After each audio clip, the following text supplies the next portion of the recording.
ഒരുപാട് ക്രിറ്റിസൈസേഴ്സ് നമ്മുടെ സിനിമയെ കുറിച്ചിട്ട് അങ്ങനെയാണ് ഇങ്ങനെയാണെന്നൊക്കെ പറഞ്ഞു. ഇതിനൊന്നും പ്രതികരിക്കാനോ ഇതിനെക്കുറിച്ചിട്ട് കൂടുതൽ കാര്യങ്ങൾ പറയാനോ ഞാൻ ആഗ്രഹിക്കുന്നില്ല. ബിക്കോസ് എനിക്ക് അതൊരു പ്രചോദനമായിട്ടാണ് ഞാൻ കണ്ടത്. അവരൊക്കെ സിനിമ കണ്ടിട്ട് അവരതിനെക്കുറിച്ച് അയാൾക്ക് ഇഷ്ടപ്പെടാത്തത് ഒരു വ്യക്തി ഒരു യൂട്യൂബ് ചാനലിൽ ഇരുന്നിട്ട് ഇത്രയും ഒരു വർഷത്തെ എഫേർട്ട്, ഇപ്പോൾ ബാബുചേട്ടൻ പറഞ്ഞ പോലെ ഒരുപാട് കാര്യങ്ങളുണ്ട് ഒരു സിനിമ തിയേറ്ററിൽ എത്തുക എന്ന് പറഞ്ഞാൽ. നിങ്ങൾക്ക് എല്ലാവർക്കും അറിയാം, അവസാനം റിലീസ് ചെയ്യുന്ന നമ്മൾ ഞായറാഴ്ച ഇതുപോലൊരു ഈവൻറ്റ് ഇവിടെ ചെയ്തപ്പോൾ ഞാൻ പറഞ്ഞിരുന്നു, ഞായറാഴ്ച ഒരു ഗംഭീരമായിട്ടുള്ള ഒരു പൊങ്കാല എന്നൊരു ഫെസ്റ്റിവൽ അനുസരിച്ചിട്ട് റിലീസ് ചെയ്യുന്നൊരു സിനിമയാണ്, ഇത് ഭയങ്കര സംഭവം എന്നൊക്കെ ഞാൻ പറഞ്ഞിരുന്നു. പക്ഷേ എനിക്ക് ആ ഞായറാഴ്ച റിലീസ് ചെയ്യാൻ പറ്റില്ല. ബിക്കോസ് അതിൻ്റെ കാരണം സെൻസർ സർട്ടിഫിക്കറ്റ് ആയിരുന്നു.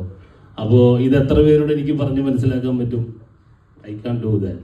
ജസ്റ്റ് വെരി എന്നെ സംബന്ധിച്ചിട്ട് എനിക്കത് കൺവേ ചെയ്യാൻ പറ്റിയത് എൻ്റെ പ്രൊഡ്യൂസറിൻ്റെ അടുത്ത് മാത്രമാണ്.